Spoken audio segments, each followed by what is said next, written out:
En este negocio hay una variable fundamental que sería mi consejo para esos nuevos empresarios o para el que incursionen en este negocio que tomen en cuenta. Lo primero que uno debe hacer para incursionar en este negocio primero es conocer a quién le va a satisfacer esas necesidades de vivienda.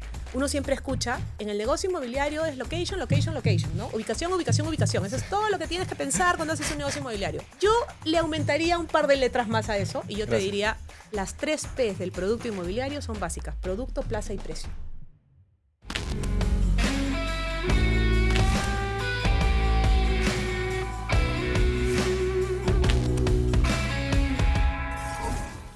Bienvenidos, ¿cómo estamos? A un capítulo más de La Ciencia del Marketing Inmobiliario. Hoy día, la verdad es que estoy súper emocionado porque tengo una invitada que por ahí he perseguido un tiempito para poder conversar.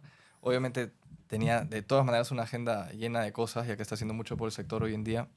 Ana Cecilia, es un gusto que puedas estar hoy día acá. Muchas gracias, Fabricio. Gracias por la invitación. Encantada de compartir contigo este espacio. Genial. Justo, bueno, hoy en día hablando de las responsabilidades como sector y por ahí cómo nos vienes apoyando también como gremio, cuentas con una responsabilidad bien interesante que quería hacer como introducción, que estás en la gerencia general de ACI, ¿no? De la Asociación de Empresas Inmobiliarias, donde para los que recién lo escuchan, que me parecería raro, ya tienen creo que casi 200 inmobiliarias aliadas o socias. Así es.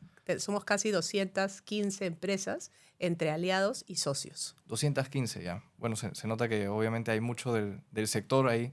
Y por ahí también la idea era poder aportar un poco el valor y conocimiento, a ver si todos podemos aprender un poco de tu historia también, porque me interesa muchísimo, y también de lo que por ahí como rol de gerencia general también estás aportando. Entonces, normalmente yo antes hacía toda la introducción, hacía todo el stalkeo que ya hice en LinkedIn en este caso, pero quería saber si es que nos puedes comentar desde tu punto de vista un poco de cómo fue tu historia en el sector inmobiliario, cómo es que empezaste. A ver, yo creo que soy de repente una inmobiliaria un poquito frustrada inicialmente, porque cuando yo salí del colegio yo quería estudiar ingeniería civil. Mi papá era ingeniero civil, él construía obras de infraestructura bastante grandes. Y mi inclinación iba por ese lado porque es lo que había visto a lo largo de mi crecimiento, ¿no? Cuando entré a la universidad, la orientación que nos dieron en ese momento decía que había pocas posibilidades para una mujer en ese sector. Por lo tanto, me orienté hacia otra carrera, estudié economía. Estudié economía, hice una maestría en finanzas y al final entré a trabajar al sistema financiero, pero por esas cosas de la vida terminé generando en el banco en donde estaba un área de negocios inmobiliarios. Así entré al sector en realidad, financiándolo.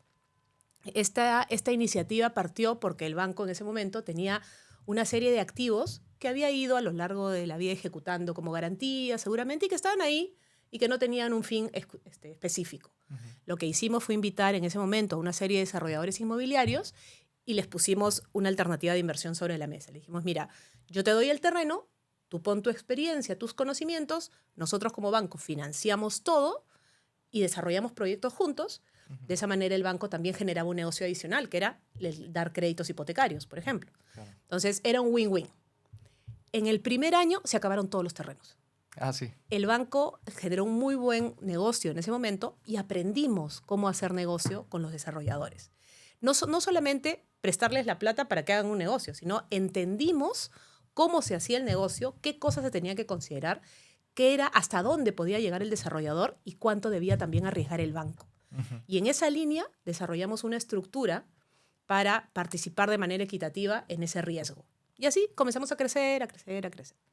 Estuve en el banco muchos años más y luego... Perdón, pequeña pregunta porque me parece bien interesante. En el momento que se crea esta unidad inmobiliaria, ¿otros bancos también tenían unidades inmobiliarias? O... No. Claro, eso es lo que sospechaba. En este banco, este banco fue el primer banco que tuvo un área de negocios inmobiliarios organizada como tal, porque no era un área de apoyo a la banca comercial, era un área que manejaba las cuentas directamente de los desarrolladores inmobiliarios. Ah, qué interesante. Entonces, eso me permitió conocer de más de cerca a esos desarrolladores.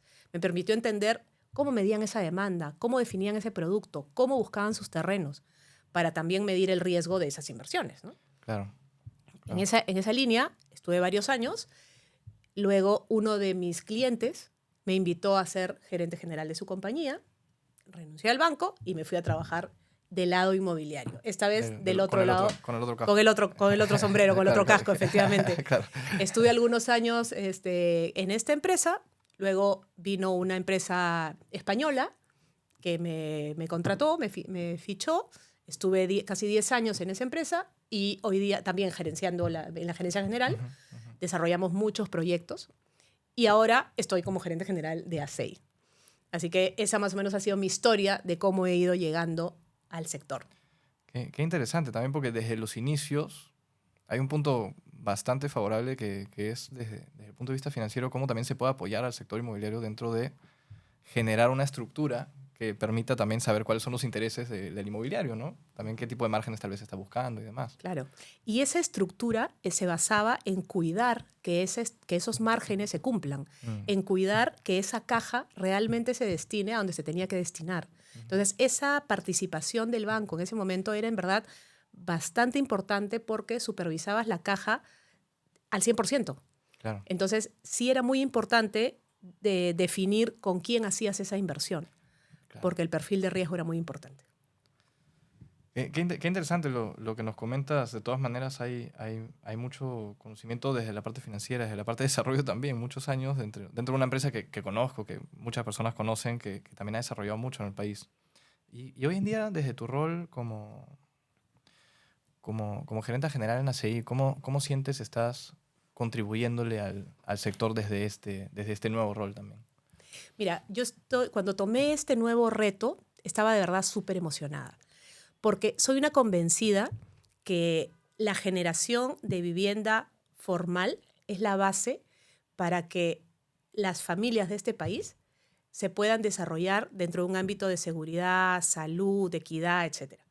Y eso lo logras solamente desde un sector, no solo formal, sino un sector que sepa hacer las cosas de manera correcta, ordenada y que tenga en su norte el verdadero objetivo que tiene el gremio hoy día. Necesitamos que las familias peruanas tengan acceso a una casa adecuada y digna. Adecuada, asequible. Ese es el centro, ese es el propósito especial. Y en virtud de ese propósito es que todos estamos trabajando. Como gerente general de ASEI, hoy día, y desde el gremio, venimos trabajando o desarrollando una serie de comités, por ejemplo. Hemos dividido en varias áreas de trabajo y son los mismos asociados los que forman parte de esos comités. Por ejemplo, tenemos un comité institucional.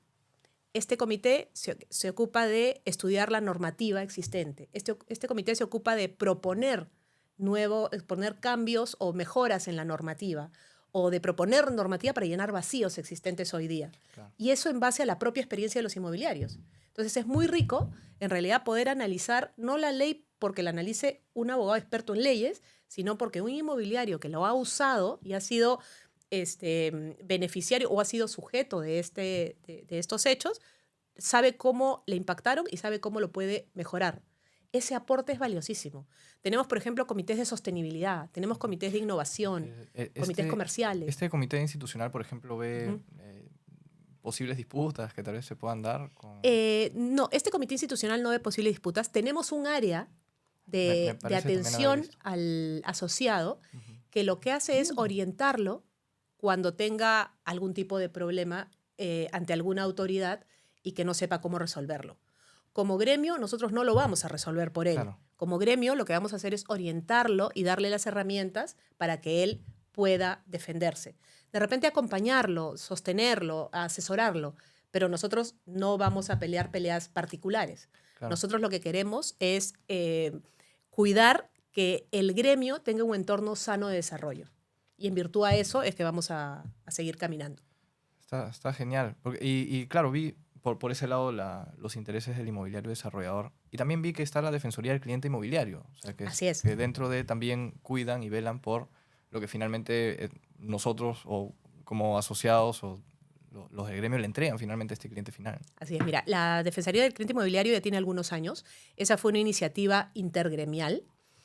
Nosotros los gremios trabajamos de la mano todos unidos. Qué bueno. En esta iniciativa se formó esta institución para para tener un escalón de arreglo antes de que cualquier cliente pueda ir a Indecopi, por ejemplo, en el que efectivamente hay un proceso, hay ya un derrotero conocido para una queja o un reclamo y unas sanciones conocidas.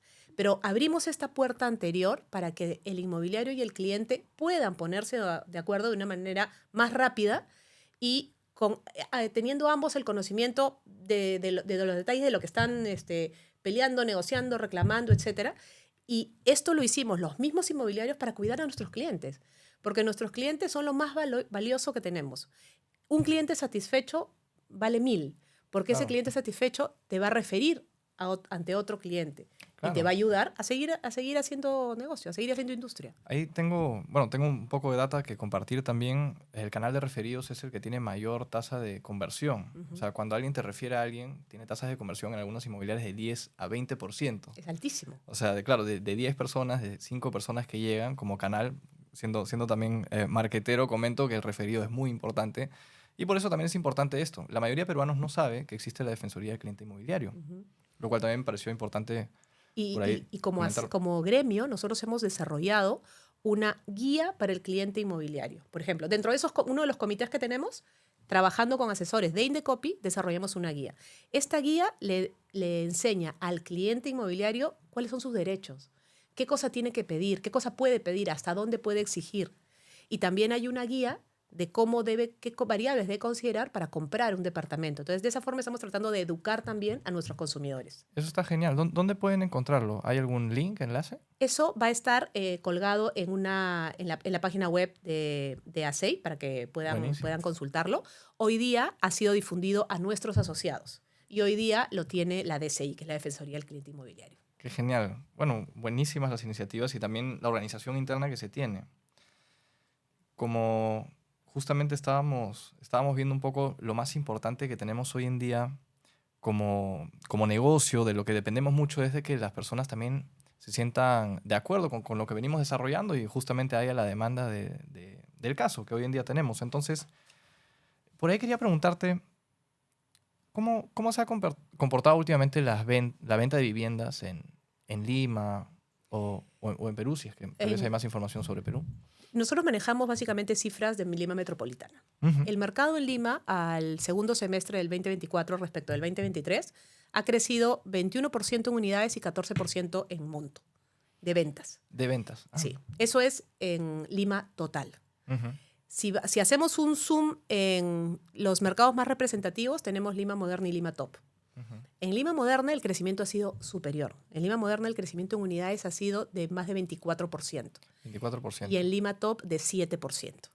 17. Hay Sí. pequeño paréntesis para los que tal vez no lo saben. Bueno, Lima Moderna, distritos como Jesús María, San Miguel, Magdalena, Pueblo Libre. Mientras que Lima Top es un poco más la parte de distritos como San Borja, Surco, San Isidro, Miraflores. Miraflores, claramente. Miraflores que tiene mucha oferta inmobiliaria también. Así es. Así es. La mayor incidencia de las ventas en este semestre ha estado en las unidades entre 60 y 80 metros para Lima Moderna y unidades un poco más pequeñas para Lima Top, dependiendo del distrito donde se ubiquen, ¿no? Y ves ahí justamente que se esté desarrollando un poco más la parte de Lima Moderna y exteriores. Yo veo un poco cómo crece Lima. ¿Sientes que va a dejar de desarrollarse un poco la parte? Esto tal vez es un poco más personal, claro, no es un poco un punto de análisis. ¿Crees que se va a dejar de desarrollar tanto Lima Top?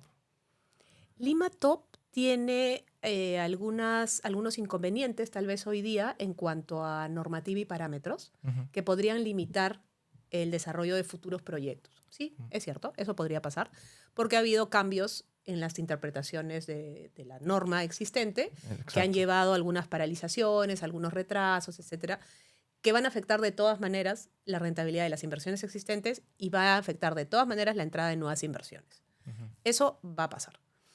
En Lima Moderna, gracias a Dios, no ha existido esa variable, por eso vemos un crecimiento mucho más importante de ese lado. Claro. Y creemos que ese crecimiento se va a seguir dando en esa zona, porque de todas maneras es más eficiente que una ciudad crezca hacia arriba que una ciudad crezca de manera horizontal. ¿Por qué? Porque todos los servicios públicos hoy día, digamos que están montados en la ciudad. Cada vez que viene un desarrollo nuevo, lo que va a hacer ese desarrollo nuevo es poner nuevas tuberías, poner nuevas subestaciones eléctricas, Eso, va a traer el gas, por ejemplo, a sitios donde no hay, porque el desarrollo nuevo lo requiere. correcto. Entonces, Y viene por parte del y desarrollador, viene por parte del que eso desarrollador. también el cliente final muchas veces no sabe. No sabe que finalmente el desarrollador invierte en las conexiones que tal vez debería haber estado de parte de Sedapal o eléctricas de parte de Enel y demás. Ujú. Que el desarrollador finalmente saca de su propio proyecto, de su propio bolsillo, por así decirlo, para justamente sanear esto y que haya infraestructura y crecimiento para Así es, todos. así es. Existe la creencia incorrecta o de repente no informada, que si vienen más desarrolladores inmobiliarios a mi zona, a mi distrito, a mi barrio, entonces mis condiciones de vida van a empeorar porque no voy a tener luz, se me va a acabar la presión del agua, etcétera. Y en realidad no es así, porque cada desarrollo nuevo tiene una factibilidad de servicios. ¿Qué significa esto? Que tiene que venir con su agua y su luz y su gas bajo el brazo. Ujú. Entonces tiene que hacer esa inversión para traer los servicios. Entonces lo que normalmente va a pasar es que ese desarrollador inmobiliario va a poner nuevas tuberías en, no sé, en 2, 3, 4, 5 cuadras a la redonda. Eso va a mejorar la presión del agua.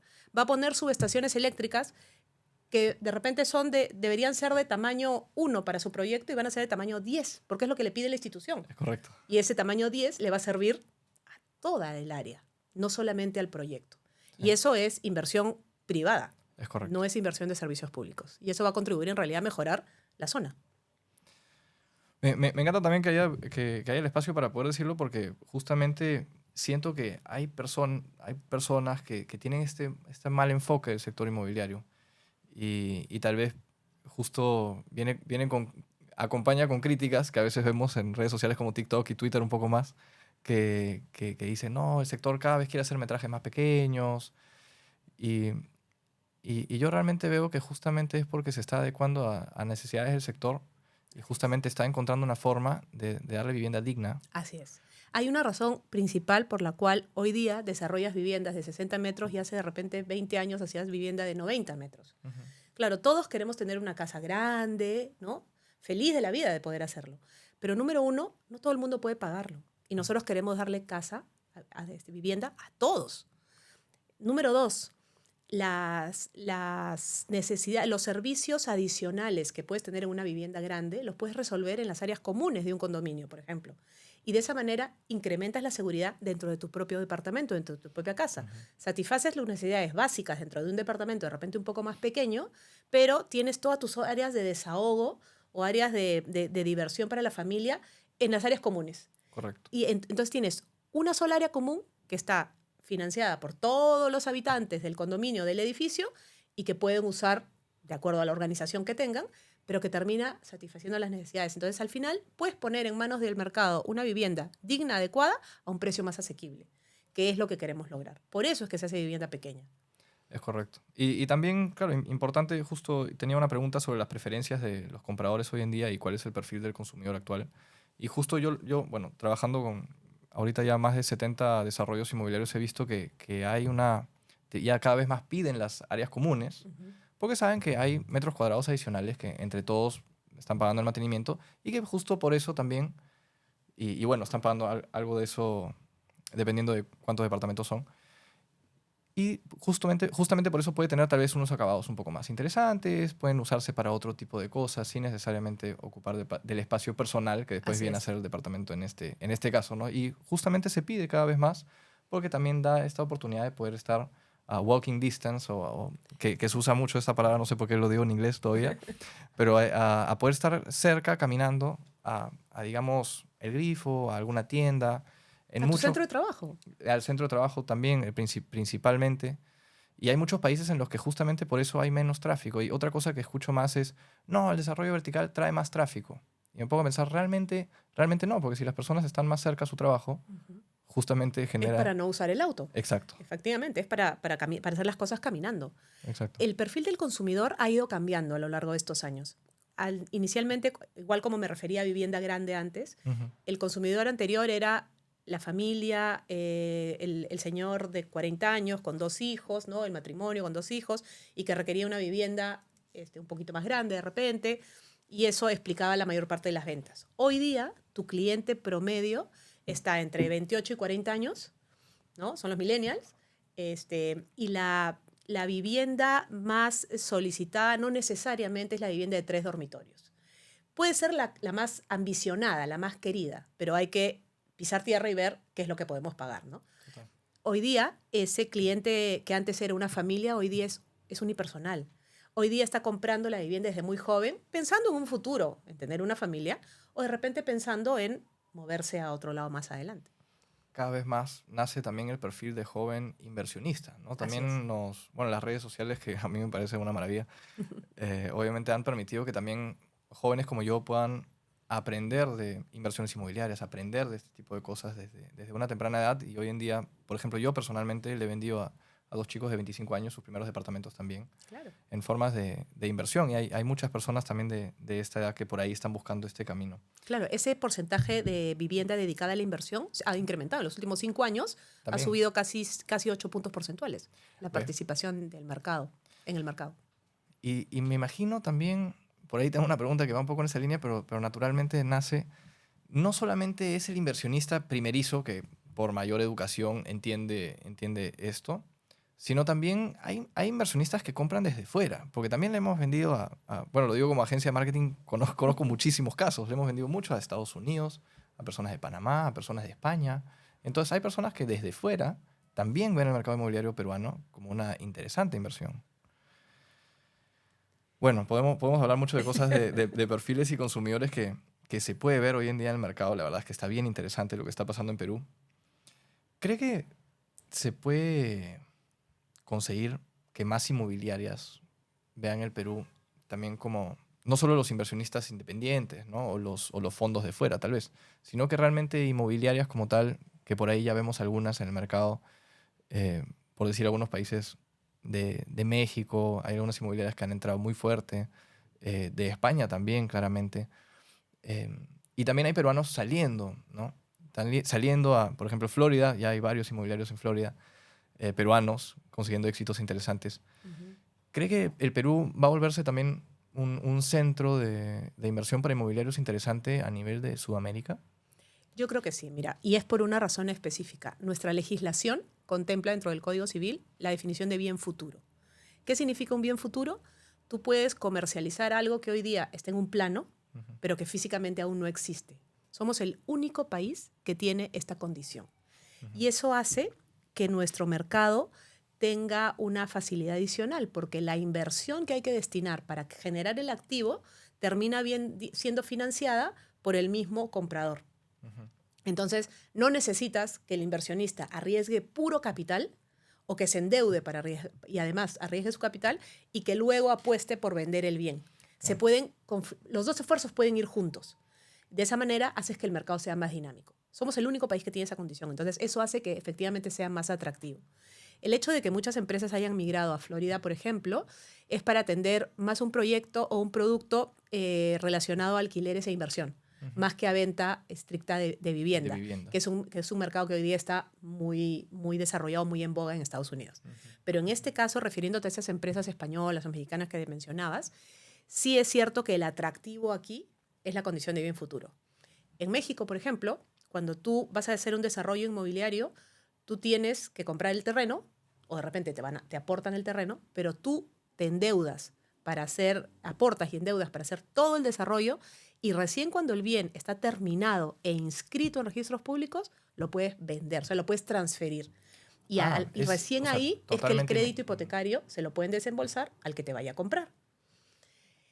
En Colombia y en otros países es exactamente lo mismo. En los costos de construcción que se han elevado bastante, han hecho que en algunos países, por ejemplo, se modifique el tipo de producto que terminas entregando a ese cliente final. En México ya le estás entregando un producto terminado. En Brasil y en Colombia, dependiendo de la clase social a la que estás atendiendo, a veces terminas entregando un producto que no está terminado por dentro. Ujú. Pero es porque ese producto, el precio al que se define ese producto alcanza y lo puedes transferir o lo puedes vender. Y ya después el que lo compra lo termina por dentro. En nuestro caso, nosotros tenemos una ventaja, un beneficio adicional, que es al que me refería hace un rato, bien futuro. Como, ok, aquí yo puedo financiar, el banco me puede prestar y yo puedo comprar y darle la plata al desarrollador. El desarrollador con esa plata va a construir, no se tiene que endeudar él directamente, el negocio va a fluir y tienes un mercado asegurado. Qué interesante lo que me comentas también, cómo se vende en otros países. Antes de entrar, tal vez a detalle también a lo de Bien Futuro, que creo que todavía no, algunos todavía me preguntan al respecto de cómo se maneja acá. A mí me parece interesante. O sea, en Brasil y Colombia es posible que te entreguen también departamentos. Acá en Perú se dice en gris. O sea, todavía faltan los acabados, falta... Eso pasa en estos dos países por temas también de poder, para que el desarrollador pueda también capitalizarse ya en esa época en vez de llegar a entrega final. ¿Es así? No es para que el desarrollador pueda capitalizarse, sino para que el cliente Ujú. comprador final pueda comprar. Ah, ya, Es por eso, es porque tienes que llegar a un precio, tienes un tope de precio. ya entendí. Cuando es vivienda de interés social, Ujú, tienes topes para ujú, los precios. Entonces, para no pasarte de ese precio y que ese cliente pueda ser beneficiado por un subsidio del Estado, etcétera, y pueda comprar el departamento, no puede pasar de ese tope. Entonces, se lo venden sin acabados. Pero luego entra una segunda parte en una subindustria, si quieres, o un segundo negocio, ya, que no es del desarrollador. ujú. Ya están Ya, acostumbrados en el mercado a hacer claro, eso, que son como pequeños paquetes que le venden o que les venden a las personas que compran para terminar su departamento. de implementación, por De así decirlo. implementación, de Claro. terminación, de, ya te pongo los focos, las mayólicas, las llaves, qué sé yo, y te Ujú, termino el depa. ujú, Entonces, ese costo, parece mentira, la gente en realidad sí lo puede pagar. claro, Entonces, eso lo pagan aparte. Es un contrato aparte, es un negocio aparte, etcétera, claro. pero finalmente terminan teniendo una vivienda adecuada. El desarrollador les hizo todas las áreas comunes, les hizo todo el desarrollo, pero se lo entregó en gris. Igual sigue siendo, claro, yo aprendí de desarrollo acá en el Perú, ¿no? Entonces me parece interesantísimo cómo realmente tienes que invertir bastante fuerte. La construcción es el 50% del proyecto, Sí. si es que no el 55% tal vez. Y por ahí ese 50% que es el costo duro, ellos lo asumen sin vender, o sea, sin la conocida acá en Perú como preventa o en Ujú, Chile como venta en blanco, creo que ujú. se le dice. Vente en verde, creo que se llama, sí. Me parece Sí, que sí. Y entonces ellos simplemente, acá le dicen, van a pulmón propio, o sea, lo financian toda la construcción y es por eso que Perú, en ojos de otros desarrolladores, también podría ser un termina sector siendo más atractivo, mucho más porque el atractivo. capital que terminas poniendo tiene una rentabilidad mayor Claro, en el Perú que en México, por ejemplo. En México no existe la preventa, existe la separación, pero es una separación como acá que se puede caer mañana. claro, claro. Aquí, para nosotros, la preventa es una minuta de compraventa Una minuta de firmada. compraventa firmada, claro. Ya es un compromiso en firme. Totalmente. Y bueno, para los que nos escuchan también desde el punto de vista del cliente, finalmente es por eso que acá en Perú también nosotros compramos en preventa un departamento como tal. Y es un bien futuro que justamente, claro, una vez ahí empieza el crédito hipotecario, ¿no? Así es. Para algunos inversionistas eso a veces es un reto porque siendo el primer departamento a veces tiene que pagar alquiler y cuota al mismo tiempo, ¿no? Claro, claro. Eso también Pero tiene pasa. algunos beneficios, ¿no? Porque cuando tú compras un bien futuro, es cierto que también estás asumiendo un riesgo como persona natural, porque hoy día el bien no existe. Claro. ¿Qué pasa si mañana no te lo entregan? Mm. Entonces, El miedo estás el miedo asumiendo de el todos. miedo de todo el Claro. mundo, Sí. ¿no? Estás asumiendo un riesgo. Ese riesgo tiene un precio y se refleja en el precio. Cuando uno compra en preventa o compra en planos, va a pagar A, Sí, pero cuando te lo entreguen va a pagar A más uno, porque ya ese riesgo ya no existe, ese riesgo ya fue asumido por el desarrollador. es correcto. Y ahí, bueno, muchos inversionistas peruanos generan ya la primera plusvalía, ¿no? O Así sea, es, compraron en preventa, finalmente en entrega inmediata ya vale más. ya tiene Entonces otro eso precio. también es un sector muy interesante que he visto que se dedica a eso también. El tema de que haya estos actores grandes que entran con espaldas financieras fuertes, pueden construir tal vez desde día uno, no cumplen la preventa todavía. O sea, hay cosas que pueden afectar la competitividad local y uno como desarrollador tal vez oculto, ¿no? Porque todos queremos que cuanto antes se pueda cumplir con darle esta oferta de viviendas a las personas que necesitan. Pero uno se pregunta también si es que al año, por ejemplo, no tengo el número muy claro, aproximadamente se pueda vender al mes por ahí 1.000 o 1.500 departamentos, o tal vez un poco más, porque tal vez estoy viendo una muestra muy pequeña, pero por ahí creo que es el rango. Si es que estos son los, digamos, 1.500 viviendas que se venden al mes, lo vamos a compartir con estos externos. La demanda puede incrementar porque justamente hay más oferta que puede pagar el común denominador. ¿Cómo crees se va a o sea, cómo se va a competir más adelante en este mercado que está bien interesante por muchas cosas que acabamos de comentar? y que yo no creo que deje de crecer. O sea, realmente va a seguir generando inversión, con lo cual también la oferta va a aumentar macroeconómicamente. Eso a veces significa cosas que sabemos como bajada de precios, por ejemplo. Estamos muy lejos de eso, ¿Sí? Fabricio. Muy lejos de eso. En ese país tenemos una demanda insatisfecha inmensa. Durante años no hubo crédito hipotecario en el Perú. El crédito hipotecario comenzó a crecer en los años 2000, después de la creación del Fondo Mi Vivienda, recién ahí. Años anteriores no se había atendido ese mercado. Hoy día tenemos un crecimiento vegetativo de la población que te genera 140.000 necesidades de vivienda al año. 140.000 años nuevas. O sea, nuevas, totalmente Claro. nuevas, ya. ¿Cuántas construyes al año? 40 o 50.000, esa es la oferta más o menos. Tenemos ya una brecha desde antes.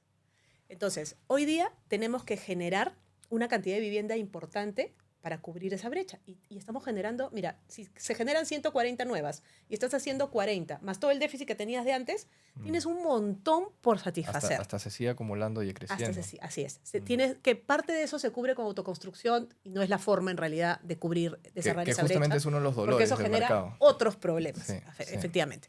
Entonces, hay muchísima demanda. Burbuja no va a haber. Hay muchísima. La cosa es, lo que tenemos que hacer es saber a qué nicho atender. Que entren más empresas va a generar más competencia. Y la competencia es buena para todo el mundo. Claro.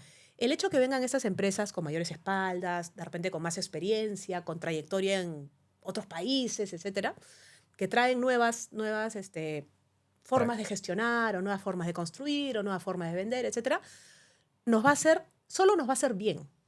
Porque va a contribuir a que el sector sea más competitivo. Va a contribuir a que el sector sea más formal en términos de compliance, en términos de contratos colaborativos para construcción, en términos de gobierno corporativo, en términos de definiciones de mapa de riesgos, de definición de estrategia, etc. Nosotros conocemos nuestro mercado. No es que alguien va a venir a enseñarnos a hacer las cosas, no me refiero a eso. Me refiero a que nos van a ayudar a ver lo que se hace en otros lados y aprender. Uno tiene que aprender lo bueno, Claro. siempre. Y estas empresas han venido a contribuir de esa forma. Bien nos están haciendo. El hecho de, para irme por el lado de la demanda, hoy día nosotros estamos generando una cantidad de viviendas y sabemos que debería ser más. No es más, no porque no se pueda hacer más o no porque no haya quien haga más. No hay más vivienda porque el grueso de la demanda, imagínate una pirámide, el grueso de la demanda está más abajo. El tope de la pirámide ya tiene vivienda. El tope de la pirámide está comprando una vivienda para invertir, si quieres, una segunda vivienda. Correcto. Pero la parte baja de la pirámide no tiene vivienda. A esa es a la que tenemos que atender. Y esa es la que tiene dificultades para pagar, para conseguir un crédito, para juntar el dinero, para juntar la cuota inicial, etc. Esa es la parte de la pirámide, el grueso de la población que necesita de una política habitacional estable de largo plazo que determine el monto de subsidios que las familias necesitan para poder cubrir el costo de una vivienda. En cuanto tengamos predictibilidad en ese monto de subsidios o en esa política habitacional, la inversión en el sector inmobiliario va a crecer a 1000. ¿Por qué? Hoy día tú tienes, el gobierno te dice, te voy a dar 100 bonos. Ya. Los 100 bonos te alcanzan para 100 casas, ¿no? Ok. Entonces vamos a hacer 100 casas. Porque ¿para qué hago 200 si no las voy a poder vender? Claro. Pero si yo sé que la política habitacional dice, a partir de ahora, por los siguientes 10 años, todos los años vas a tener tantos bonos. Entonces me proyecto, tengo estabilidad en mi proyección de inversión y sé que puedo hacer desarrollos porque todos los años voy a tener esa cantidad de bonos. Entonces mi demanda, la gente que quiere, va a poder acceder a ese beneficio y va a poder comprar su casa. Esa es la base para que esa demanda explote, para que esa demanda se dinamice. Las empresas que hay podrían hacer más vivienda. Si tienes esa es una de las variables. La otra variable muy importante es la disponibilidad del suelo. Nosotros hoy día tenemos, las empresas construyen en una serie de distritos, en una serie de terrenos, pero el Perú como país tiene muchísimo suelo sin explotar. Fíjate, todo el sur, ¿no? Toda la parte de Villa El Salvador, de Chorrillos, toda la parte que está en la costa Panamericana, arenales gigantescos, terreno hay, pero no hay agua. No hay agua, no hay desagüe. Entonces, ya escapa al desarrollador inmobiliario hacer inversiones tan grandes para poder habilitar esos suelos. Esos suelos no tienen servicios públicos, no tienen parámetros, no tienen normativa. Entonces, un inversionista viene y dice, ¿y acá qué hago? No sé, no tengo idea, porque Claro. no existe una ley, una norma que me diga aquí puedes construir tal cosa, tal otra, etcétera. Entonces, esas reglas claras son las que van a contribuir a dinamizar el mercado. Eso es lo que necesitamos. Política habitacional estable que me permita tener una inversión a largo plazo. Sí, yo también lo decía tal vez como un poco un extremo, pero sí también con todo lo que me dices me queda clarísimo. Yo a veces planteo hipótesis, ¿no? Sí me queda clarísimo que creo que sí falta bastante por desarrollar, hay mucho camino todavía. Claro, comparándonos con departamentos de mismo metrajes de otras ciudades de mismo Sudamérica, todavía en verdad no costamos, o sea, estamos más baratos también en varias Sí. cosas, entonces, y hasta con vista al mar, entonces, Sí. claro, en la capital, entonces eso también son temas muy interesantes a tener en cuenta también por ahí en Lima y en lo que está pasando. Es muy interesante todo lo que pasa hoy en día en el Perú y también tienen un evento como ASEI, ¿no? Que vienen respaldando como ASEI hace 6 años. Yo ya pude participar de 2, este año será el tercero. Y he escuchado que en ASEI bueno, yo he visto también, dan un montón de valor, tanto de networking como también en los panelistas, porque hablan de cosas muy de nicho, cuentan su experiencia acá. La vez pasada hubo un panel súper interesante donde también hubo experiencias justamente que me permitieron aprender un poco de lo que pasó en España, en Estados Unidos, con algunos de los mismos asociados y a invitados. Quería preguntarte un poco por el ENACEI de este año, si es que nos puedes comentar un poco, ¿no? Claro, encantada. Mira, el ENACEI de este año es el 11 y 12 de septiembre en el Westin. Se va a Ujú. desarrollar esos días. Este año tenemos más de 50 speakers entre nacionales y extranjeros que nos van a hablar de 19 temas. Va a haber conferencias unipersonales, va a haber paneles con invitados de la parte política, con invitados de la parte empresarial, con invitados de varios otros países. Tenemos gente de Colombia, tenemos gente de Chile, tenemos gente de España, tenemos gente de Argentina, que van a contribuir con sus experiencias. Tenemos también casos de nuestros mismos asociados. Van a contar sus experiencias, cómo lograron tener éxito en tal o cual proyecto. Ujú. Y compartirlo, escuchar eso de la boca del protagonista de la historia es súper rico.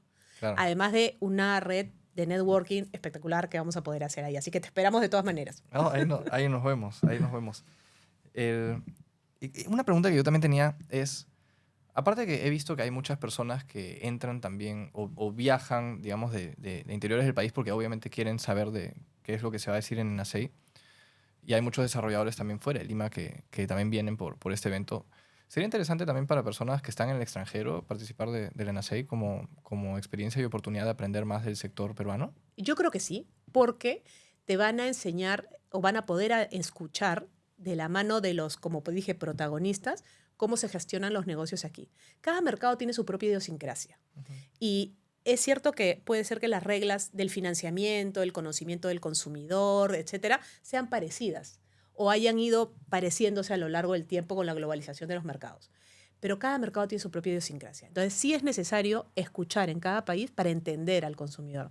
La única forma de tener éxito con el negocio inmobiliario es conocer bien a tu cliente.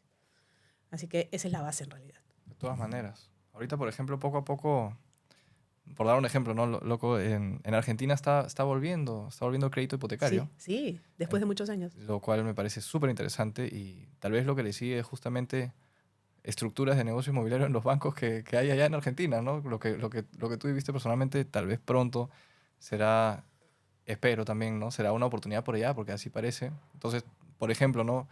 Eh, yo como argentino me parecería interesante, ¿no? De todas maneras, ver qué está pasando en este encuentro nacional que tiene muchos panelistas de renombre también. Por ahí han lanzado alguno ¿hay alguno que te parezca interesante a ti personalmente? Mira, Jürgen Klarik ¿Ya? es un panelista, primero es un experto en neurociencia de ventas. Ajá, sí, sí, Entonces, sí. nos va a enseñar cómo entender a ese cliente final, a ese... Tú tienes que entender a tu cliente para saber qué le das, ¿no es cierto? Para saber qué quiere, pero Exacto. también para saber cómo se lo das, cómo se lo presentas y para saber ese entendimiento de la mente del cliente es súper importante. Súper Y a interesante. veces no, el desarrollador o el empresario no está no tiene tan internalizado la importancia de ese factor. Y hoy día cada vez es más importante. Entonces, Eso va a va estar a estar buenísimo. súper interesante. Tenemos temas de transformación digital, temas de innovación, temas de marketing digital. Bueno, tú conoces mucho de ese tema. Hemos invitado a un expositor especialista en MarkTech. Ujú, Él es peruano, ujú. pero él es peruano, tiene bastante trayectoria en ese sentido. Tiene una serie de ponencias y conferencias que hemos escuchado y nos han gustado mucho y por eso los hemos invitado. Qué genial, ¿no? Yo desde ahora hago la pregunta porque realmente tengo el interés Te de esperamos, saber de qué es todas lo que va a maneras tienes que pasar. ir. Y, y hablando de esto, o sea, obviamente estos eventos a mí me inspiraron a crecer como desarrollador también y hay muchas cosas que lo inspiran a uno a crecer en un propósito. A mí me gusta siempre también ir cerrando poco a poco el podcast con lo que es tu visión personal, ¿no? Un poco saber si es que hay algún tipo de proyecto o movimiento en el país que a ti también te motive. Todos nosotros nos motivamos por propósitos, creo yo, finalmente, y porque tenemos una visión de un futuro mejor Ujú. dentro de lo que nosotros pensamos. Entonces, me quisiera saber si quieres compartir un poco de qué visión tienes tú del futuro del sector o personal. Sí, me encantaría comentar eso. Hay algo que me marcó o me llevó a tomar la decisión de asumir la gerencia general de ASEI. Ujú. Y creo que lo puedo resumir en una palabra: equidad. Yo soy una firme creyente que todos tenemos que tener las mismas oportunidades y todos tenemos los mismos derechos. Y me siento honrada hoy día de compartir en el gremio el liderazgo, yo desde ASEI, perdón, de repente está mal dicho yo primero, pero Cecilia Lecaros desde ADI y yo Claro, desde también. ASEI, las dos somos gerentes generales de los gremios inmobiliarios de este país. Y es la primera vez que la figura femenina tiene una presencia tan importante en un gremio que históricamente ha tenido mayor presencia masculina. Claro. Creo que ese es un hito bastante importante y que está marcando una diferencia positiva en el sector. Y el mismo año, ¿no? Qué gran año también para el sector Sí, inmobiliario. sí, es cierto, es el mismo año. Habla mucho también del avance que se está consiguiendo. Y internamente en las empresas, cada vez yo también veo más figuras gerenciales que son mujeres. Y la verdad es que me encanta. Yo también vengo de una familia donde una mujer muy fuerte nos ha criado y es empresaria. Entonces me gusta también ver que eso esté pasando en el sector. Te felicito mucho también por ese movimiento. ¿Cómo se llama? Líderes por la equidad. Líderes por la Equidad. Sí. Qué genial. No, qué bueno que haya salido también naturalmente por ahí darle un espacio. Me encanta. El- quería preguntarte ya para ir cerrando dos cositas que siempre nos llevamos como y que también generan buenos reels que por ahí nos gusta ver. Lo primero es, ¿tienes algún proyecto favorito en el que has trabajado o que te haya marcado o que tal vez lo hace especial el sector para ti? Sí, sí. Y creo que me va a gustar contarte esta experiencia. Más o menos en el año 2000, 2001, por ahí, no recuerdo muy bien, yo estaba en el banco cuando te dije que había generado esta área de negocios inmobiliarios. 2003 creo que fue. Y me tocó financiar un proyecto de techo propio en la ciudad de Ica. Ujú. Era mi primer proyecto de techo propio. Techo propio, para los que no saben, un subsidio del Estado, ¿cierto? Sí, es un subsidio del Estado. Se usa como categoría de proyecto inmobiliario, hablando rápidamente también, por ese subsidio que tiene ese tipo de precios, ese rango de precios. Uh-huh. Es una vivienda bastante barata, Asequible. de un costo bastante bajo Ujú, y que se cubre casi en su mayoría con la cuota inicial y el subsidio del Estado. ujú, No requiere casi de crédito hipotecario. ujú. Bueno, entonces era un desarrollo que se iba a desarrollar en varias etapas, creo que eran alrededor de 600 casas. ¿Cómo se desarrollaba el techo propio? Le vendías el lote a la persona le vendías un lote pequeñito de un solo piso, y la idea era que con el tiempo y los años las familias puedan ir creciendo y puedan ir construyendo en el segundo piso, en el tercer piso, etc. Cuando aprobamos el financiamiento y comenzamos a prevender, fue muy rápida la respuesta del mercado. Ujú. Nosotros fuimos a entregar la primera etapa, junto con el desarrollador, nos invitó como banco a entregar la primera etapa, y la entrega de estas viviendas era aún sin terminar. Estaban todos los lotes marcados con tiza en el piso y todas las familias que ya habían comprado su lote, que estaban esperando que las casas se construyan, estaban presentes, porque estaban muy emocionados. Era el primer desarrollo de este tipo que se hacía en Ica. Y me acuerdo clarísimo un profesor, un maestro, que carga a su esposa, así como cuando te casas y tu luna de miel, ¿no? Y carga a la novia, así, carga a su esposa y le dice, chiquita, mira, ahorita lloro, le dice, chiquita, pasa la línea blanca del lote y le dice, chiquita, te presento tu casa. ¿No sabes? Mira, ¿ves? Ya se me están saliendo las lágrimas. No sabes la emoción en ese momento de entender cuán importante era para esa familia la posibilidad que tenía de tener un hogar. Que no la había esa familia venía de vivir en una zona precaria, hacinada, y hoy día, gracias a la participación del Estado y a la visión de este desarrollo inmobiliario, que era un inversionista de ICA, tenía esa oportunidad. Me marcó tremendamente porque dije, mira todo lo que podemos hacer, en ese momento desde el banco, mira todo lo que puedo hacer para ayudar a que alguien tenga una casa, a que mañana más tarde ese hogar y esos hijos tengan un lugar seguro donde vivir. Al año siguiente, la mayor parte de esas casitas, de esos lotes que se entregaron, tenían 3 pisos. Tenían 3 pisos y una moto en la puerta. Entonces, era realmente la llave para que esas familias comiencen a crecer y desarrollarse. Necesitaban la formalidad de un hogar. En realidad, eso me marcó, de verdad. No te puedo creer. Te puedo creer. Qué linda historia. Qué linda historia y lo recuerda uno también por qué hacemos estos espacios, ¿no? Realmente queremos que también más personas puedan vivir en viviendas dignas. Y eso, qué linda historia. Me encanta. Gracias por compartir. Para los que, tal vez hay muchos jóvenes también, y no jóvenes también, que tienen interés en este rubro y también tienen interés en este propósito tan bonito. ¿Tienes alguna recomendación para jóvenes o no jóvenes que quieren tomar un camino en el rubro como una carrera inmobiliaria en el Perú? A ver, en este negocio hay una variable fundamental que sería mi consejo para esos nuevos empresarios o para el que incursionen en este negocio que tomen en cuenta. Lo primero que uno debe hacer para incursionar en este negocio primero es conocer a quién le va a satisfacer esas necesidades de vivienda. Entonces, el conocimiento del cliente es lo primero que uno tiene que hacer. Uno siempre escucha, en el negocio inmobiliario es location, location, location, ¿no? Ubicación, ubicación, ubicación. Eso es todo lo que tienes que pensar cuando haces un negocio inmobiliario. Yo le aumentaría un par de letras más a eso y yo te diría, las 3 P's del producto inmobiliario son básicas: producto, plaza y precio. Es cierto que la plaza y la ubicación es muy importante, pero el producto te define si vas a poder tener éxito o no en ese desarrollo. Y para que tu producto sea un buen producto, tienes que saber cuáles son las necesidades del que te va a recibir ese producto, del que te va a comprar ese producto. Por eso, número 1, tienes que conocer a tu cliente. Esos estudios de mercado que uno hace antes de desarrollar un proyecto, no solamente es ir y ver, voy a peinar la zona, voy a ver cuál es mi competencia, de qué tamaño son los depas que están vendiendo por acá, cuáles son los acabados, etcétera, para que yo pueda hacer el mío y que compita.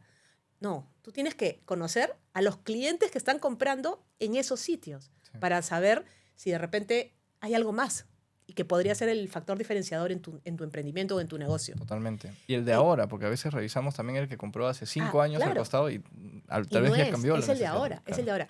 Y ya cuando estás sobre el caballo, ya cuando estás en el negocio, el journey del cliente es lo segundo más importante que tienes que revisar. Porque hoy día, tú primero conoces a tu cliente, desarrollas tu producto, se lo vendes. Pero desde que se lo vendes, como hay bien futuro, hasta que se lo entregas, hay un periodo largo, ¿no es cierto? Total. En ese periodo largo tú tienes que cuidar que el journey del cliente, que el viaje del cliente sea el mejor. Porque si en ese viaje hay complicaciones, ese cliente te va a referir mal y tú vas a tener problemas más tarde para seguir vendiendo. Esa es una gran herramienta, el Customer Journey Map, para revisar todos los puntos de contacto que tengamos y las diferentes emociones que tiene una persona desde inicio de que ve que tiene la necesidad hasta que se lo entrega finalmente. Así es. Porque no es algo numérico. Cuando digo viaje del cliente no digo me compró, me separó, me firmó, le entregué. No, claro. Es cómo se sintió, cómo le respondía a sus consultas, qué me repreguntó. Ese conocimiento es muy importante. Totalmente. Esos serían mis 2 consejos para alguien que quiere incursionar en este negocio. No, genial, son buenísimos. Yo te agradezco todo el valor. Yo también me llevo cosas muy valiosas. Me voy muy motivado con el propósito que tenemos también o que tengo yo personalmente y te agradezco mucho por eso. Gracias a ti, Fabricio. Yo por mi lado ahí, bueno, seguramente la pasaré bien en Enasei invito a todos los que nos están viendo a que puedan revisar por ahí los enlaces de esta descripción. Vamos a dejar la guía del consumidor inmobiliario. Sí, la guía del consumidor inmobiliario. Ahí también de todas maneras para que puedan verlo. Y yo feliz de haber podido tener este espacio. Gracias por todo el valor compartido. Gracias a ti por la invitación. Un encanto conversar contigo.